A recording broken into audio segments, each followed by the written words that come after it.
அவர் ஒளியாக இருக்கிறார். இருள் என்பதே அவரிடம் கிடையாது. நாம் இருளில் நடந்து கொண்டு அவரோடு இருப்போம் என்று சொல்வோமானால் நம்மை விட பொய்யர் யாரும் கிடையாது. அவரோடு நாம் நடப்போமானால் அவரோடு நட்புறவில் இருப்போம். ஒளியிலே அவரோடு நடப்போம். நாம் பொய்யை சொல்லிவிடக் கூடாது. ஏனென்றால் பொய் சொல்பவர்கள் கடவுளுக்கு உரியவர்கள் அல்ல என்ற இந்த வார்த்தைகள் எல்லாம் சொல்லிவிட்டு, குழந்தாய், கடவுள் நம்மோடு இருக்கிறார். ஒருவேளை நீ பாவம் செய்ய நேர்ந்தால் உனக்காக பரிந்து பேச ஒருவர் இருக்கிறார். அவர் இயேசு கிறிஸ்து. உங்கள் பாவங்களை அவரிடம் உண்மையாக அறிக்கையிட வேண்டும். அப்படி அறிவிக்கின்ற பொழுது அவர் உங்களை மன்னிப்பார் என்று முதல் வாசகத்திலே திருத்துவர் யோவான் மிக அழகாக சொல்லுகிறார். இதை நாம் புரிந்து கொள்ள வேண்டியது என்னவென்றால், பாவம் செய்து விட்டோம், தவறு செய்து விட்டோம் என்றால் நாம் தவறை ஏற்றுக்கொள்வதுதான் உத்தமம்.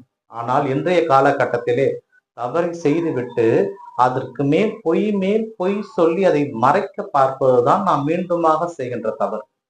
இது நாம் செய்கின்ற தவறு வேறு யாருக்கும் தெரியாது என்று நினைத்துக் கொண்டிருக்கிறார்கள். கடவுள் நம்மை பார்த்து கொண்டே இருப்பார். நம்முடைய குற்றங்களையும் குறைகளையும் கவனித்துக் கொண்டே இருப்பார். ஏனென்றால் அவர் சாயலாக நம்மை படைத்திருக்கிறார். நாம் எண்ணுவதையெல்லாம் அவர் எண்ணுவார். ஆனால் உங்களுடைய எண்ணம் என்னுடைய எண்ணம் இல்லை என்று சொன்ன கடவுள் மனிதராக இருந்து நம்மை கவனித்திருக்கிறார். அதனால் அவரை நாம் உண்மையாக எல்லாவற்றையும் அறிவிக்க வேண்டும். அப்படி அறிவிக்கின்ற போது நம் பாவத்தை மன்னிக்க தூய மாசற்ற தன்னுடைய ரத்தத்தை கொடுத்திருக்கிறார். அவர் நம் பாவங்களை கட்டாயமாக கழுவார் என்று முதல் வாசகத்தை சொல்லி இருக்கிறார். இன்றைய நற்செய்தி வாசகத்திலே இயேசு கிறிஸ்துவ அன்னை மரியாவும் யோசேப்பும் அவர் எகிப்துக்கு தூக்கி செல்கின்ற நிகழ்வை நாம் பார்க்கின்றோம். ஏனென்றால் ஏரோது அவனை இயேசுவை கொல்ல தேடுகிறான் என்று கணவனை எச்சரித்ததால் அவர்கள் ஓடுகிறார்கள். ஆனால் இயேசுவிற்காக கொல்லப்பட்ட குழந்தைகளை தான் என்று நாம் நினைத்து பார்க்கிறோம்.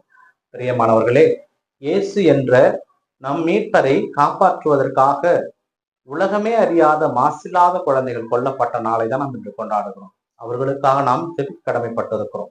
ஏனென்றால் நாம் மீட்பு பெற நமக்கு முன்னதாகவே, அதாவது குழந்தைகள் தங்களுடைய ரத்தத்தை கொடுத்து இயேசுவை காப்பாற்றி இருக்கிறார்கள். அவர் தன்னுடைய ரத்தத்தை கொடுத்து நாம் அனைவரையும் மீட்டிருக்கிறார். அப்படி இதை நாம் பழைய ஏற்பாட்டிலே பார்க்க வேண்டும் என்றால் மோசேவை காப்பாற்ற குழந்தைகள் கொல்லப்பட்ட நிகழ்வையும் இதோடு ஒப்பிட்டு பார்க்க கடமைப்பட்டிருக்கிறோம். பிரியமானவர்களே, இந்த குழந்தைகள் அனைத்தும் நான் நினைத்து பார்க்க கடமைப்பட்டிருக்கோம். அந்த இயேசுனுடைய காலத்தில் இறந்த குழந்தைகள் மாற்றம் அல்ல. இன்றைய காலகட்டங்களிலே தவறான உறவு முறைகளால் எத்தனையோ குழந்தைகள் கருவிலே அழிக்கப்படுகிறார்கள். அவர்களுக்காக நாம் ஜெபிக்க கடமைப்பட்டிருக்கிறோம். உலகமே அறியாமல் எத்தனை குழந்தைகள் கொல்லப்படுகின்றன. உலகத்தில் பிறந்தும் தான் நிலை அறியாமலே எத்தனை குழந்தைகள் கொல்லப்பட்டுக் கொண்டிருக்கின்றன என்பதை நாம் சிந்திக்க கடமைப்பட்டிருக்கிறோம். குழந்தையே இல்லை என்று இயங்குகின்ற மக்களுக்கு மத்தியிலே எத்தனையோ குழந்தைகள் கருக்கலைப்பு செய்யப்படுவது